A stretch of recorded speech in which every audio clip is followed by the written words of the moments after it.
మీకు రీతి మీరు A to Z శివుని పేరు చెప్తారా? A for Adiyogi, B for Bholenath, C for Chandrasekhara, D for Digambara, E for ఏకలింగ, F for Parameshwara, G for గౌరశంకర, H for కటకేశ్వర, I for Eshwara, J for Jagadishwara, K for Kalabhairava, L for Lingeshwara, M for Mahadeva,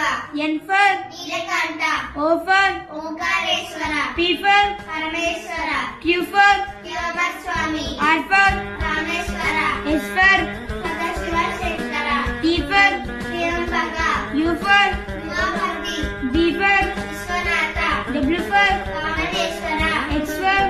క్షితిజ, Y for Yogeshwara, Z for